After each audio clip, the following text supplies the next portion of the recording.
their places on history's pages. To the stirring strains of Mendelssohn, they march as man and wife toward the west door amidst nearly 3,000 invited spectators. This November, November 20th, marks the 70th wedding anniversary of Queen Elizabeth and Prince Philip. That's their platinum wedding anniversary, which is really a remarkable milestone. Queen Elizabeth and Prince Philip are a royal romance of all time, and readers are just fascinated by their love story from the very beginning when they first met to their royal wedding and to watching their family grow. I, Elizabeth Alexandra Mary. Take thee, Philip. Take thee, Philip. And thanks to the immense popularity of The Crown, there's really this renewed interest in their love story and how everything began between Queen Elizabeth and Prince Philip. What else am I supposed to do? Sit around and wait for you while you're queening? Queening? Yes, queening. The Crown was fantastic. It really brought to life British history in a way that no programme had ever done before. The second season of The Crown returns December 8th, so the excitement is really there for the second season, and also to know the real story behind it.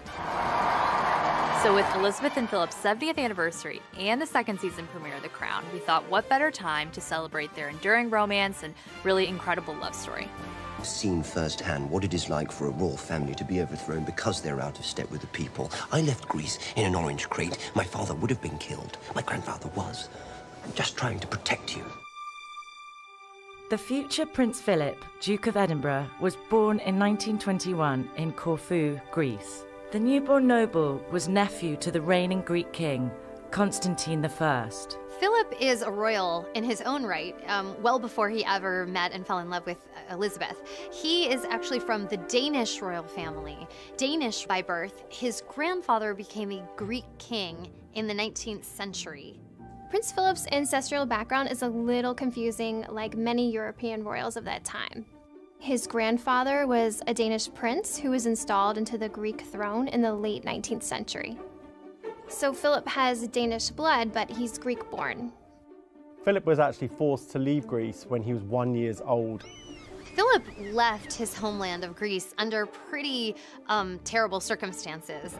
There was a military coup. His uncle, King Constantine, was ousted as the monarch, and Philip ended up having to be smuggled out of the country in an orange crate. He was forced to go and live with relatives in Britain. Philip received a very prestigious British education. He went to private boarding schools at Cheam and Gordeston. He joined the Royal Navy at 18, and he was actually the top cadet in his class, which was impressive. He was under the tutelage of his very close uncle, Dicky Mountbatten. Philip's real father lived in Monte Carlo and died when Philip was in his early 20s. Because Prince Philip didn't really grow up around his father, Lord Mountbatten became a really important father figure in his life. Are you sure you wouldn't prefer one of those, someone with a grand title, rather than a homeless Charlie Crown? No. Oh. In The Crown, Philip is portrayed by Matt Smith. The 35-year-old actor is best known for playing a title role in the hit BBC series Doctor Who. Well then, no time to lose. I'm the Doctor. Do everything I tell you, don't ask stupid questions, and don't wander off. When I first found out that Matt Smith was playing Philip, I found it quite strange, and I was scratching my head because you always imagine Philip as he is now, as an older gentleman, and Matt Smith is quite a hot actor. And then when you saw him on screen and he played such a sizzling portrayal of him, and you look back at the photos of Philip when he was younger, and he was a very, very strikingly handsome man. And Matt really captured his physicality, but also his personality. Try and get some sleep. You too? A naval officer's stag night. Chance would be a fine thing. His Majesty has asked to see the two princesses. Right. Come along, girls. Lilibet. The future Queen of England was born Elizabeth Windsor on April 21st, 1926. Elizabeth's early childhood years were really blissful. So she had her younger sister Margaret as a playmate, and the two of them spent a lot of time in the countryside, playing in the fields of heather and down by the babbling brooks. Her family called her Lilibet because that's what she called herself before she could say Elizabeth. So she was Princess Lilibet. She was the niece to the King of England, but she was protected from the expectation of what would lie ahead in her life. So she had a relatively normal childhood. She wasn't expected to become queen. In 1936, everything changed for Elizabeth because her grandfather George died and her uncle Edward ascended the throne. However, within a year, Edward abdicated. Edward decided to abdicate the throne in order to marry an American woman named Wallis Simpson, who was divorced. That marriage was not going to be permitted within the Church of England, and Edward decided to walk away from the throne in order to marry this woman whom he loved. Elizabeth's father, George, was Edward's younger brother and next in line. The Royal Knight of Arms read the official proclamation from the balcony of Buckingham Palace. Hail to the new King, George VI of the British Empire. King George VI ascended the throne in December 1936, making Elizabeth the heir apparent at age 10. The moment her father became king, Elizabeth's education and her life completely changed. She was then having to go to school and to be educated on the British Constitution, on royal monarchy, on royal history, and a lot of expectation and duty of what was going to become of her life. In 1939, the 13-year-old princess visited the Royal Navy College, where she was entertained by a handsome young cadet. Philip's uncle, Dickie Mountbatten, who was also a father figure to him, arranged for Philip to give a tour of the Royal Naval College to Elizabeth and her younger sister, Margaret. I'm sure Dickie Mountbatten, who was known to being very shrewd and intelligent, knew exactly what he was doing when he introduced his very handsome 18-year-old nephew to the future Queen of England. It's really not hard to imagine how Elizabeth may have been swept off her feet by this incredibly dashing, future prince in the making. Even if he wasn't an official prince at that time, he had all the trappings of one. So there was a lot of charisma and magnetism around him. Not long after this time, Britain went to war and Philip went out with the Navy. Elizabeth and her sister Margaret stayed in London and Buckingham Palace throughout the Nazi bombing campaign. While Philip was serving overseas, Elizabeth tracked the Allies' progress with pins on a map in her room. Elizabeth and Philip managed to stay in touch throughout this time. They wrote letters to each other and had photos of each other, which they kept with them. Sometimes Elizabeth's letters are auctioned off, and there was one set from that time where she talks about how Philip drives really fast cars, and you can tell how smitten she is with him. Like so many young couples in Britain, the war shaped them and brought them closer together. In The Crown, Elizabeth is played by Claire Foy. The 33-year-old actress received an Emmy nomination for her performance. Claire Foy really did a lot of research to play the role of Elizabeth. And, it's a tough role because Elizabeth is not a superstar in terms of her own kind of charisma. It doesn't feel right, as head of state, to do nothing. It is exactly right. She's the center of the show, obviously, but she's a very understated woman, and that's a tough one to pull off. And I feel like Claire Foy really taps into the sort of quiet power that the Queen projects. But surely doing nothing is no job at all.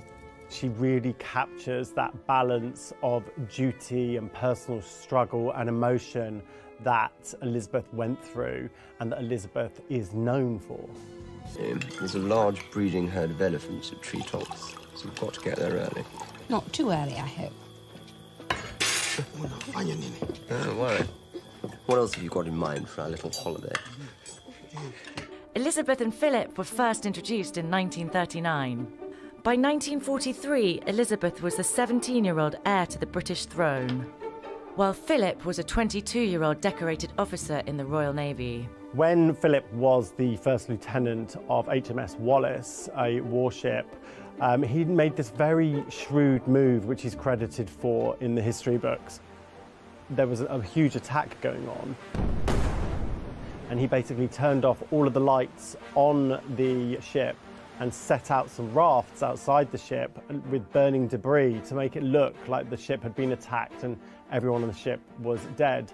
And it meant that the ship actually survived the attack and drifted out away from the enemy fire. The surviving soldiers have praised his heroism and his strategy over the years, and he saved a lot of lives that day. Prince Philip was quite a catch. He was, quite tall. He's a very imposing gentleman, very handsome. And in fact, the Queen's bridesmaid, Lady Pamela Hicks, told people at one point that, Philip was every girl's dream Viking prince. That's what he was for Elizabeth. When the romance really sparked for Philip and Elizabeth would have been the Christmas of 1943. Philip spent his leave from the armed forces at the palace. He didn't have family to go to at Christmas time. He was invited to Windsor Castle. And this is, I think, when really the romance took off. They had met before, but it was on this occasion that Elizabeth reportedly told her governess that he is the one. He was not intimidated by her, he was fascinated by her, and she was clearly smitten. In March of 1946, the war was now over, and Philip finally returned to London for good. And the place he couldn't stay away from was Buckingham Palace. And of course, the reason was that Elizabeth was there, and he wanted to see her as much as possible, and she wanted to see him. He would spend nights sneaking into Buckingham Palace around the rear entrance in his sports car. It must have been very exciting for Elizabeth and Margaret sneaking in this handsome athletic soldier into the palace where they could have fun. It was kind of like a dorm atmosphere, I'm sure. In June of 1946, on a family trip to Balmoral, which is the royal family's estate in Scotland, it's one of Queen Elizabeth's favorite places in the world, Prince Philip finally popped the question to Elizabeth, and without even asking anyone, she accepted his proposal. This was a very subversive moment for Elizabeth. She's the future Queen of England. There's a lot of expectations and there's a lot of implications on who she chooses as her husband. And for her to do this very stridently and very believing in herself and not consulting with anybody shows how much in love Elizabeth was with Philip. This is a time when no matter who you were, if you're a young woman in that time period, you are going to ask your father's permission. You are going to make sure your family approves. And the fact that Elizabeth did not seek that approval was pretty revolutionary. When Elizabeth told her family that she was engaged to Philip, her father was very pleased with the decision, but they asked them to wait a year to announce this, to wait until Elizabeth was 21 because this was seen as a respectable age.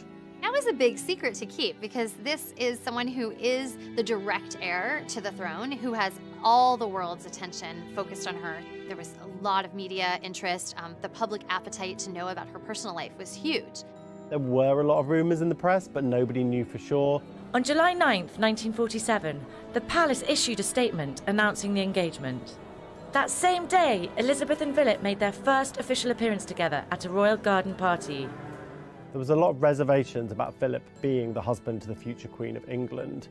He was a homeless foreigner. For starters, that wouldn't warm to the British public.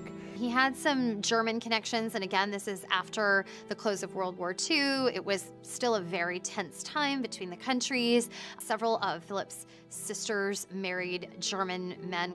So there were a lot of factors working against him, not the least of which was the fact that he was regarded as this sort of, kind of dashing playboy type who may or may not be the most faithful. He also was being backed by Dickie Mountbatten, who was seen as being very subversive and possibly Republican, and so whether Philip was a Trojan horse put in to destroy the monarchy with some theories.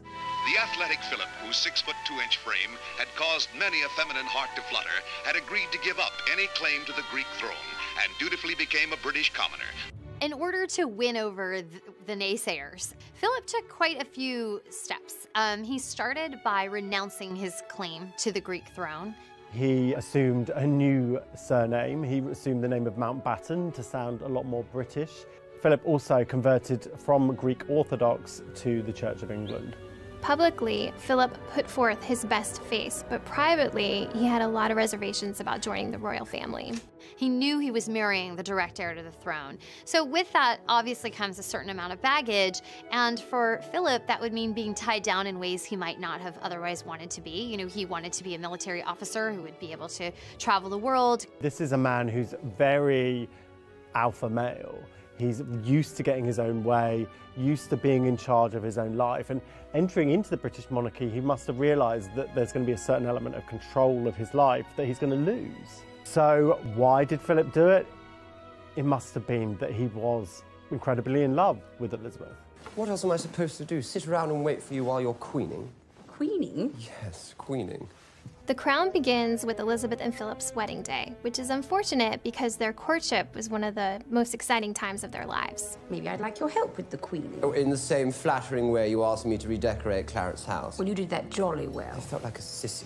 But the crown certainly deals with this central dramatic conflict in their relationship, which is power dynamics, which is what makes the show and their marriage so fascinating. They hate you. They do not hate you. They do. They treat me as an outsider. An irrelevance. Everyone does. It's quite a victory. There wasn't a single person supported the match. Not a single ally at court or in government. Yet here we all are. Marrying Philip, many historians say, was the great triumph of Elizabeth's life. Elizabeth prevailed over doubters within her own family, within the palace, within the public, within the parliament, who felt that Philip was not a suitable match. It ends up standing as one of her greatest achievements, that she was able to marry the man she loved and that she was able to cultivate a marriage that has endured through the ages. Elizabeth and Philip were married on November 20th, 1947 at Westminster Abbey. The lavish ceremony was celebrated across the country by a war-weary public. England was still in a pretty major post-war malaise period. It was a tough time. They were still rebuilding. So much of the country had been devastated, so many lives lost. And they were really looking for a bright spot and a reason to kind of start a new chapter. And certainly the wedding of Elizabeth and Philip was an opportunity to do that. And that's what the wedding really signified. This was the first time ever that a wedding like this was broadcast to the world, and 200 million people tuned in. 500,000 people lined the streets in London to get a glimpse of the big day, and 2,000 people were invited inside. This included 6 kings and 7 queens. An interesting detail from the wedding day is that Elizabeth's pearl tiara snapped just before she left Buckingham Palace. So there was actually a police escort who escorted the royal jeweler to fix it. Goes to show even royals have stress on their wedding day. But right before Elizabeth walked down the aisle, the repaired tiara was delivered to her just in time. Elizabeth's very lavish wedding dress was designed by Norman Hartnell, who was a very well-regarded British fashion designer at the time who had worked with the royal family. And he created a fairy tale gown for the then princess. It featured a sweetheart neckline, a full princess ball gown skirt, and 10,000 hand-sewn pearls. One thing that was interesting in the wedding between Elizabeth and Philip was the language. The traditional vows include the word obey, and because she was a future sovereign, the government didn't want to have her obeying anyone except for the laws of the land and not her husband. To love and cherish and obey. There's a scene in The Crown when the vows are taking place.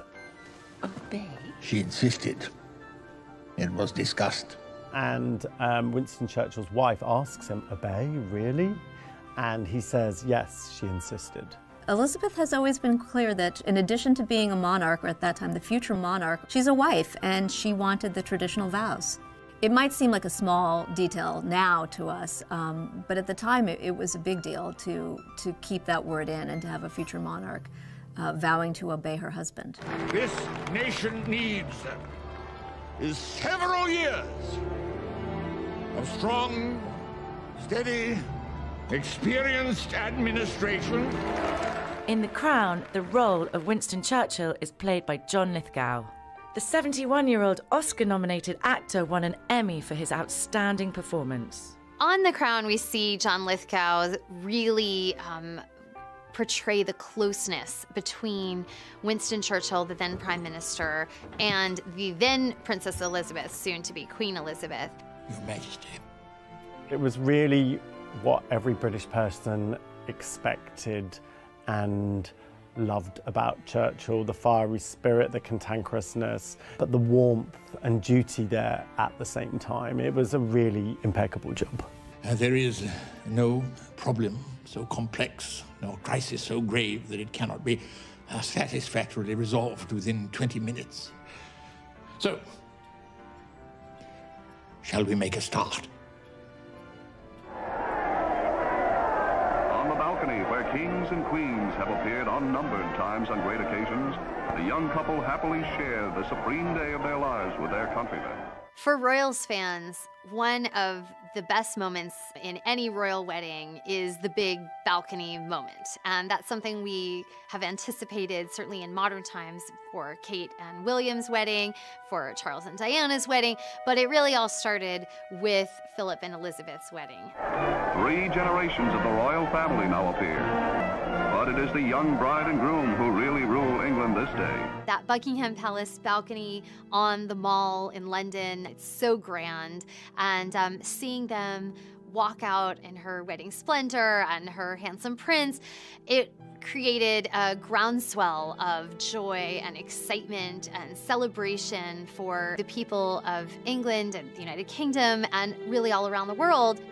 It was clear that the whole royal family were really happy in these photographs. You've got the mum who's beaming, you've got the king who's beaming. It really was an amazing celebration.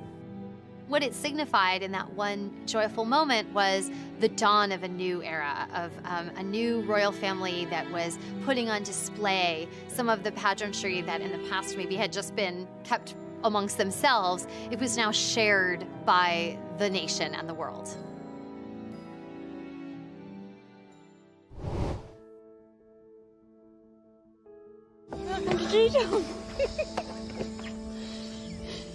You're a bloody idiot. After Elizabeth and Philip married, they had this sort of golden honeymoon period. She was not yet queen, she was still Princess Elizabeth. Her husband was serving in the Royal Navy. This is a time where they're living a really normal life, and this is when they start a family. On November 14th, 1948, Elizabeth gave birth to Charles, the future Prince of Wales. Her Royal Highness is the proud and happy mother of a prince. The salute is fired, and in the monarch's home lies the infant boy who will one day be king. Philip and Elizabeth were solid and good parents. They were very loving. They were very unsentimental, though. It was a very different time, and they would often leave their children for months on end. By the time of their second anniversary, he was on active duty again in Malta. She left Charles with the governess and the Queen Mum and joined her husband. The time in Malta really was the time of Elizabeth's life. It was a really great time of freedom and to really be a normal married couple. The Queen's able to go out shopping, she's able to go and get her hair done. There's a great candid photo of the Queen from that period before she was queen dancing on a Navy ship. And she looks so carefree. She's sort of spinning around, her hair in her skirt flying behind her. And it's really a queen you do not usually see. While in Malta, Elizabeth became pregnant for the second time, and in August 1950 gave birth to Anne, the couple's only daughter. Following Philip's time in Malta, they returned to London, and Clarence House had been renovated for them. And the Clarence House is a royal residence, but it's not like Windsor Castle or Buckingham Palace. It was a family home, and they redecorated it. They made it their real first home. These years living in Clarence House as a normal nuclear family was a very precious time for them before she would become the queen and they would have to move to Buckingham Palace. It was clear to Elizabeth that because she was in line for the throne and her father, King George, had been ill with cancer for a long while, her life was going to change. In 1951, King George had one of his entire lungs removed, so they really knew that this magical time wasn't going to last forever. That looming, there was the threat of King George's death and Elizabeth's ascension to the throne.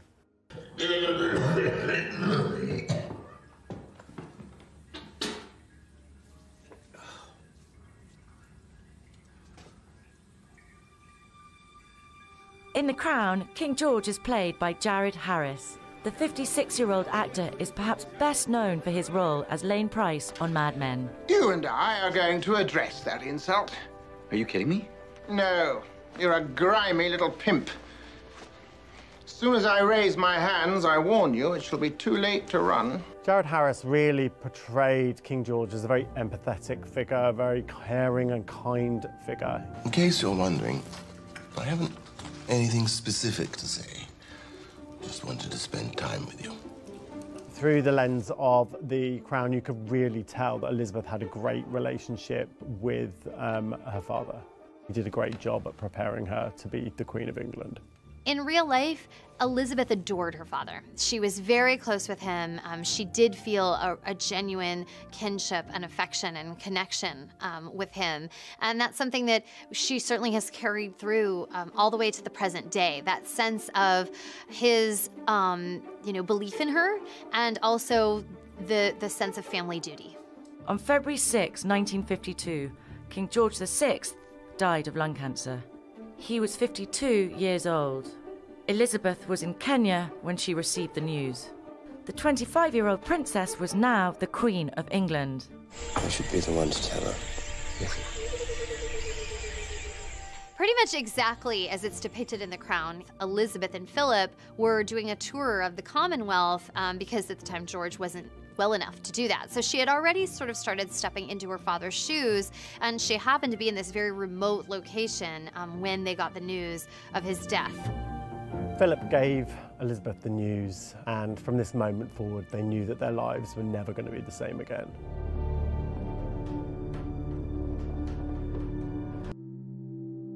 I'll escort it out from there. No, sir, if you don't mind, the Crown takes precedence. In 1952, Elizabeth and Philip were in Kenya. While they were there, they got the news that King George VI had died, making her the new queen. So really, when they came home, they came back to a totally different life and totally different expectations from the life that they left. So it was really like things changed in an instant for them. Elizabeth is adjusting to a massive change, which is she is now the queen and she's a young mother on top of that. So there are a lot of competing demands and a lot of shifting power balances within the marriage between Elizabeth and Philip. There are decisions she's going to need to make as monarch that he might disagree with, that if you were a different type of couple, maybe you're going to talk it out and compromise. She's now the queen. Immediately, Elizabeth and Philip have to move from Clarence House to Buckingham Palace. And straight away, Philip is realizing that his power and his influence and his decision-making is waning, and he's losing control of aspects of his life. Clarence House. Our home? What about it? In the show, we see Philip really object to making the move from Clarence House to Buckingham Palace. We have to give it up. The home of the Sovereign of the United Kingdom is Buckingham Palace. Says who? Me. This isn't something that either Philip or Elizabeth has ever publicly discussed, but you can imagine that this was a move that would have been tough for him. This is the first proper home I've ever had.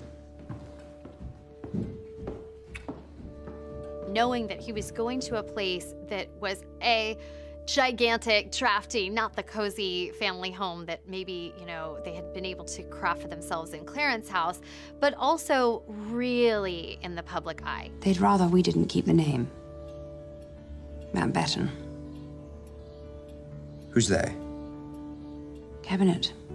It's none of their business. One of the first conflicts to arise once she's made queen is what the children will be named. Philip very much wanted his children to carry the name Mountbatten, as he did. The name has to be Windsor, for stability. The Queen, acting on advice and request really from the government, had to keep the name Windsor, and they did.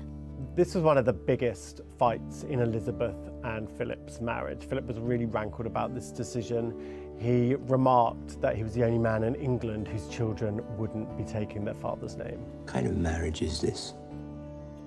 What kind of family? You've taken my career from me, you've taken my home, you've taken my name. I thought we were in this together.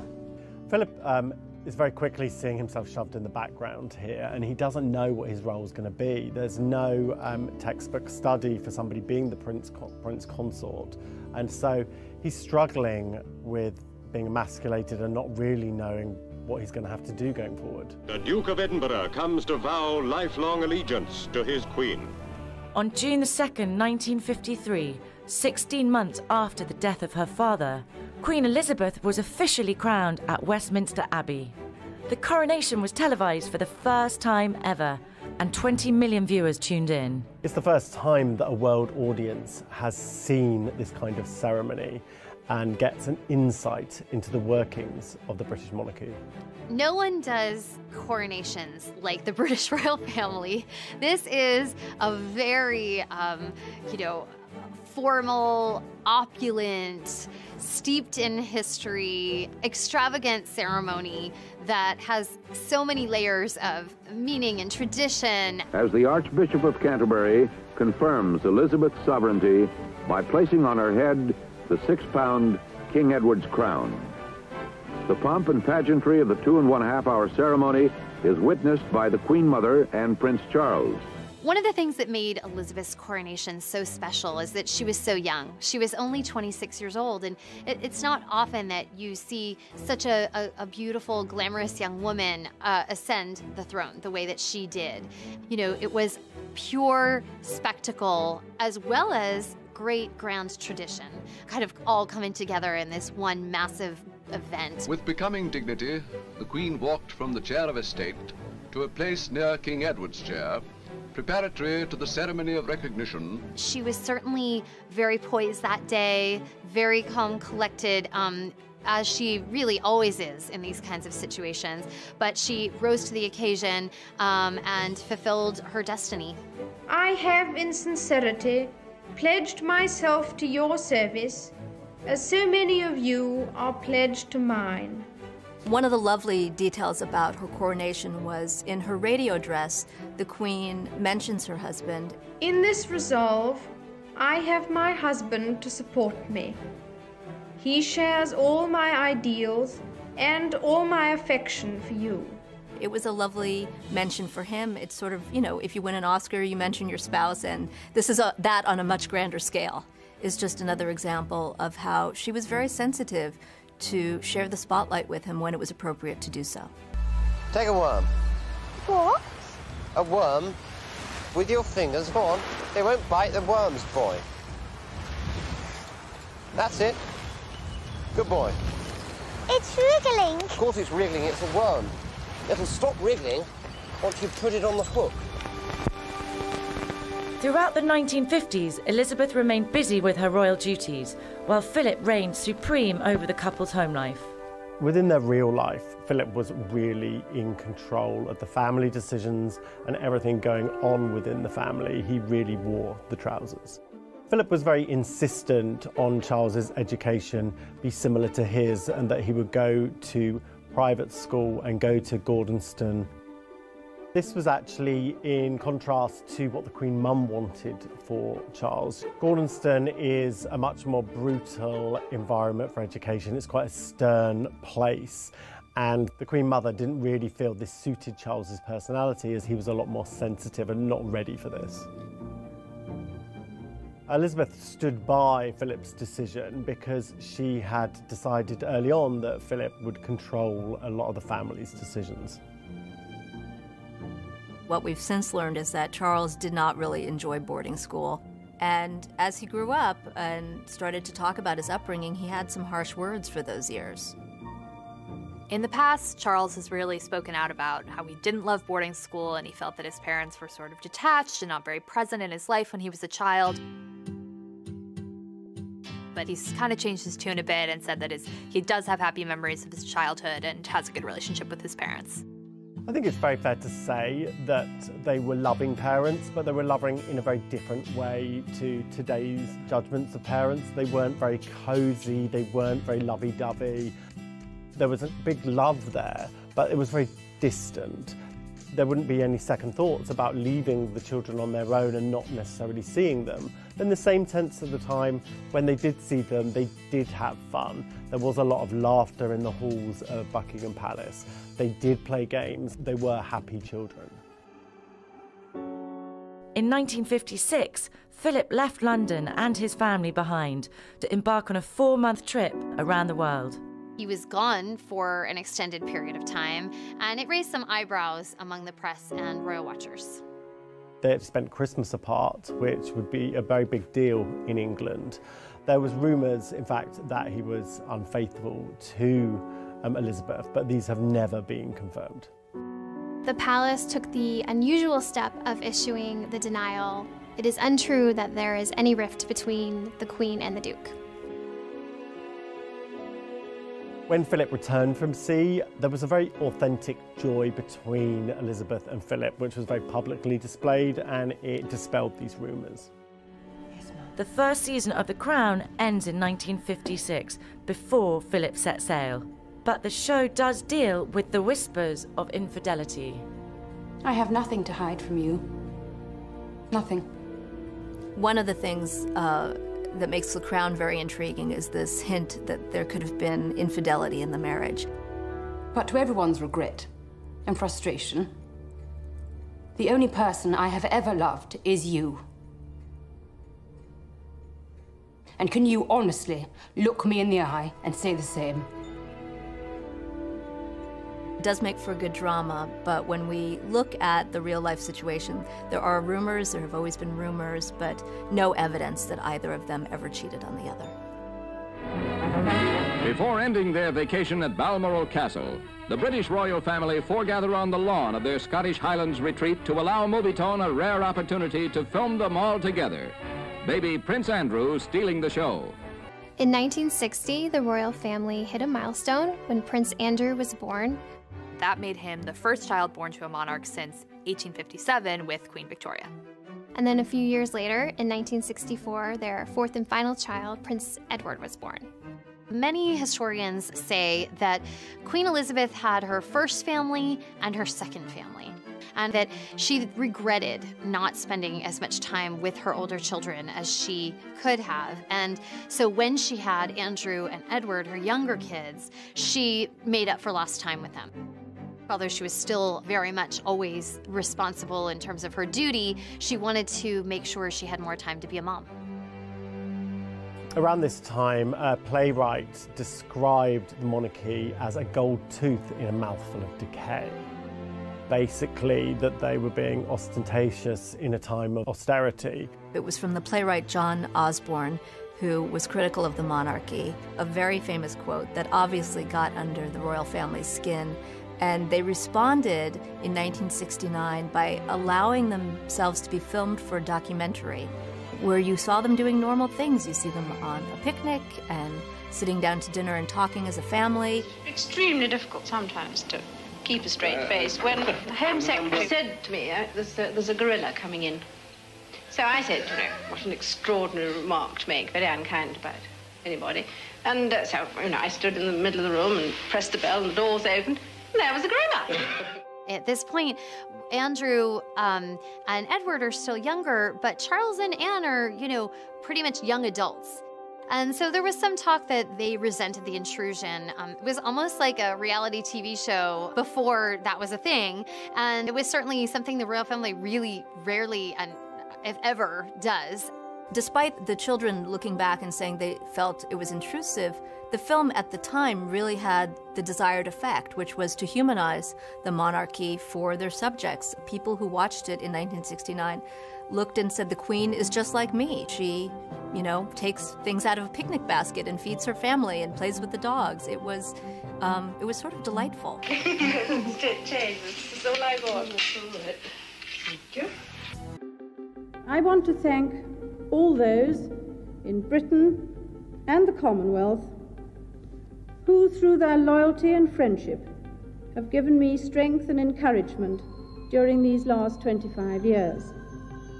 In the 70s, we see Great Britain go through a time of political and economic turmoil. And this is where we really start to see the Queen rise above as a figure who is apolitical, outside of debates about economics or elections. She is starting to emerge as a kind of constant for her subjects in Great Britain. Meanwhile, Elizabeth and Philip's firstborn was making more and more headlines. After much speculation throughout the 70s about who Prince Charles would marry and who would be the future Queen, Charles married Diana Spencer in 1981. Here is the stuff of which fairy tales are made. The prince and princess on their wedding day. The Queen and Philip were very happy with Charles's choice of Diana, who was from an aristocratic family, who they knew very well, and she was seen as perfect material for this role. I, Diana Frances. Take thee, Charles Philip Arthur George. Take thee, Philip Charles Arthur George.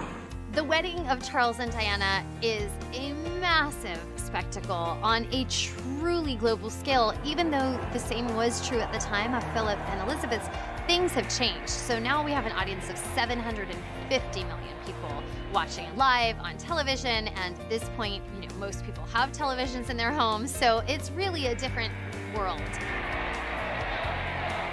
The wedding of Prince Charles and Diana in 1981 was watched by millions of people, but probably not enjoyed by anyone more than his parents, Philip and Elizabeth, who, by all accounts, spent the entire evening dancing. And then the year after Charles and Diana got married, she gave birth to their first son, Prince William, giving them the heir and, you know, really cementing the monarchy for a future generation. And then soon after, she gave birth to Prince Harry, giving them the heir and the spare, so really even further securing the monarchy and securing the royal family's place in history. William is someone that she takes a special interest in. He is the direct heir behind Charles, and Queen Elizabeth takes him under her wing to mentor him. As he starts to become a teenager, she brings him to Windsor Castle on Sundays, where he gets to see firsthand the job in action. He's called her, you know, the greatest teacher.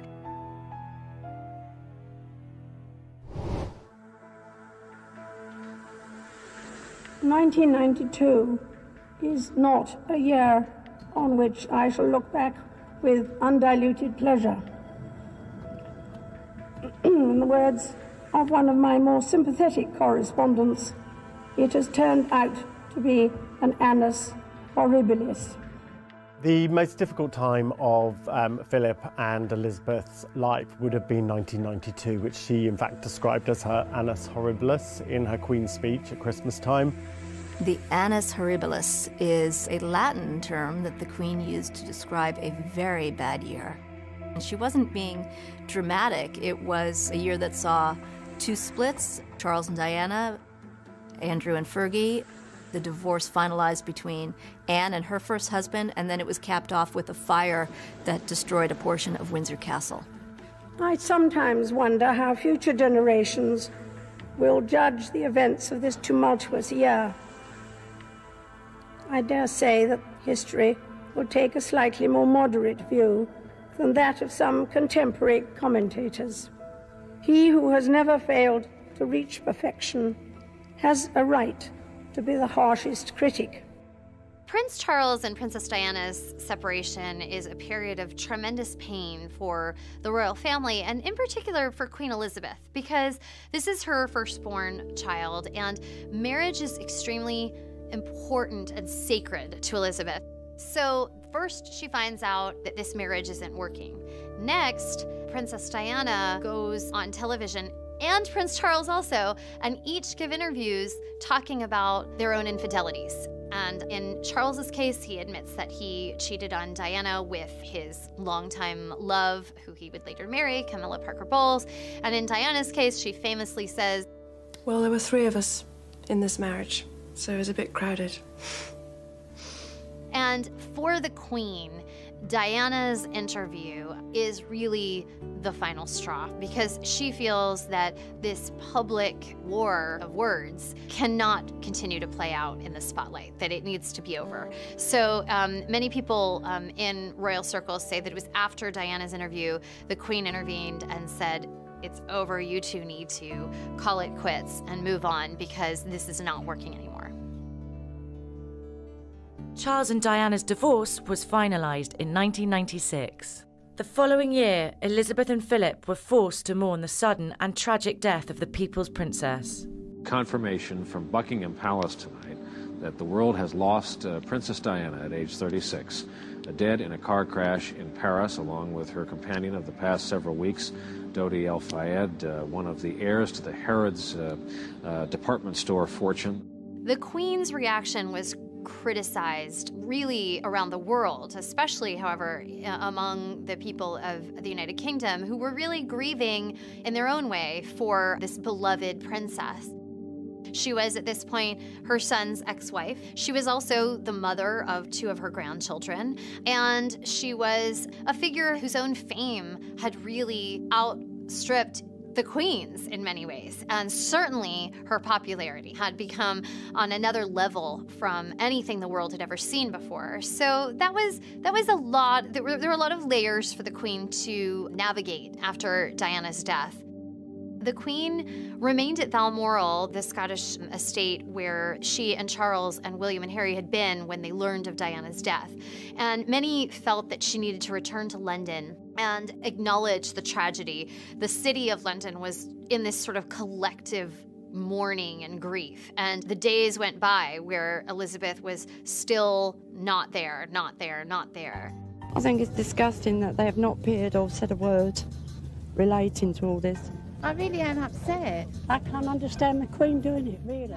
People were looking to her to be this grandmother, mother figure for the nation. And by her absence, they felt that she was misjudging the nation's need to be reassured by her. So ultimately, she came to London and she gave this sort of famous address on television. What I say to you now, as your Queen and as a grandmother, I say from my heart. First, I want to pay tribute to Diana myself. She was an exceptional and gifted human being. In good times and bad, she never lost her capacity to smile and laugh, nor to inspire others with her warmth and kindness. It was, you know, a very difficult thing for the Queen to do. It was certainly an unconventional thing for her to do. In her mind, this was not her role, but ultimately she fulfilled it. I admired and respected her for her energy and commitment to others, and especially for her devotion to her 2 boys. She, you know, received her fair share of criticism for the choices she made, but ultimately was sort of redeemed, at least to an extent in the public's eye, by her speech. I hope that tomorrow we can all, wherever we are, join in expressing our grief at Diana's loss and gratitude for her all too short life. May those who died rest in peace, and may we, each and every one of us, thank God for someone who made many, many people happy. This situation was portrayed very evocatively in the film The Queen, which was put together by Peter Morgan, who actually created The Crown too. I don't think I shall ever understand what happened this summer. Well, the circumstances were exceptional, ma'am. And in the end, you showed great personal strength, courage, and humility. You're confusing humility with humiliation. Peter Morgan has really made a career of portraying Elizabeth and the real personal side of Elizabeth, and that's exactly what he does so well in The Crown. And the producers of The Crown have said that their hope is to go all the way through with the Queen's life through the modern day. So eventually we will see this play out in The Crown. It is a chance to show to the whole world the British nation united in grief and respect. She never lost her capacity to smile and laugh, nor to inspire others with her warmth and kindness. It's, a very difficult thing for the Queen to do. It was certainly an unconventional thing for her to do. But ultimately, I admire and respect her energy and commitment to others, especially to her devotion to her two boys.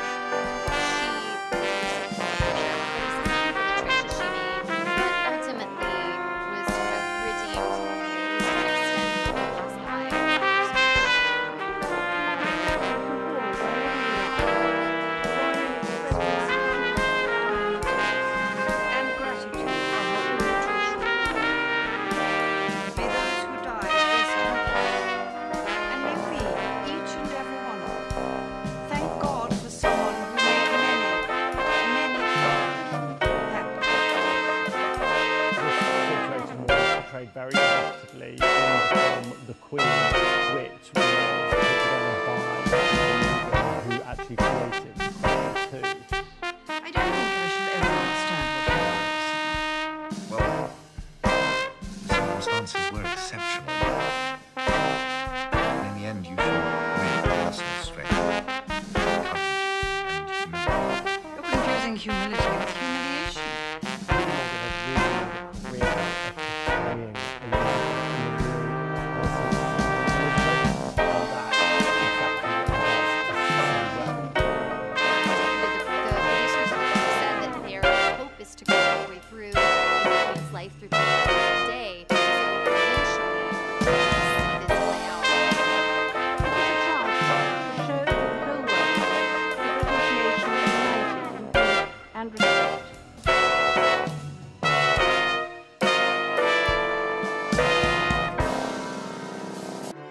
In 2011, Elizabeth and Philip celebrated the marriage of their grandson, William, the future king, to Catherine Middleton, a commoner from the village of Bucklebury.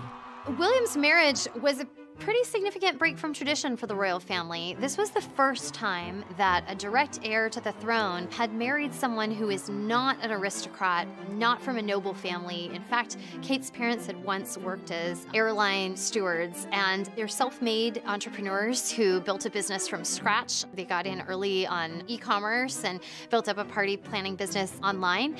And so Kate is not from a family that would have historically been considered suitable for marrying into the royals. In the 70s, when Prince Charles was looking for a wife, there was very strict guidelines about who could be a princess and whether they would have to be a virgin, whether they would have to come to this particular family.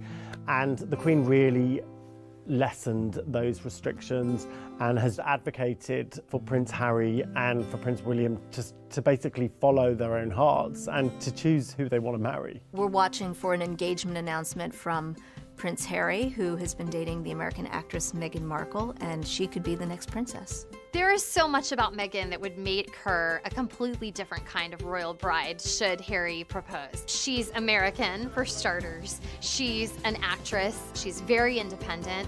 She has a biracial background. She's very, proud of her mixed race heritage and has spoken about that in the past. And she's divorced. So all of those factors are really something that half a century ago would have been unheard of for someone considered a candidate to marry into the royal family. The other news we're following is the pregnancy of Princess Kate with her third child. That will make for Philip and Elizabeth a sixth great-grandchild, and I'm sure they're very excited, as we all are. Happy birthday, Your Majesty. Happy birthday to you. Elizabeth made history on April 21st, 2016, when she became the first British monarch to celebrate her 90th birthday. And it's not the only milestone Elizabeth has set. She is also the longest reigning British monarch in history. She's now reigned 65 years, which is a really remarkable achievement, unparalleled. As a queen in her 90s, she still maintains a really active schedule, and while she has handed off some of her royal duties to her children and to her grandchildren, she's still really busy. In the summer of 2016, Philip actually retired from royal duties. I'm sorry to hear you standing down. I can't stand up much. He was the longest serving consort to the monarch that has ever happened. I think he did 22,000 royal engagements, thousands of speech, and he did a lot of good.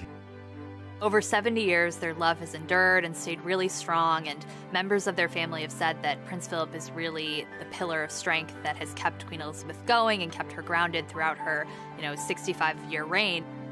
A really remarkable thing about Elizabeth's reign is that in the 65 years she's been on the throne, she and Philip too have met basically every major world leader of the 20th and into the 21st century. It's really astonishing and kind of mind-boggling when you think about it. Stalin and Truman were in power when she ascended, Nixon and the Kennedys, the Obamas, all the way through, plus, of course, all the British prime ministers. She has been a true witness to history. I am aware that I'm surrounded by people who feel that they could do the job better. Strong people with powerful characters. More natural leaders, perhaps better suited to leading from the front, making a mark. But for better or worse, the crown has landed on my head. So the big question when everybody watched The Crown was like, what does the Queen think? And it's been reported that she has watched the show, she actually loves soap operas, and that she gave her royal seal of approval and that she likes the portrayal of her and Philip's relationship.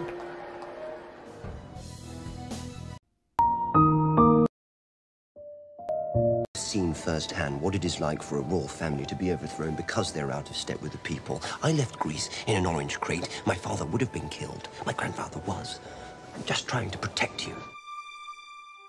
The future Prince Philip, Duke of Edinburgh, was born in 1921 in Corfu, Greece. The newborn noble was nephew to the reigning Greek king, Constantine I.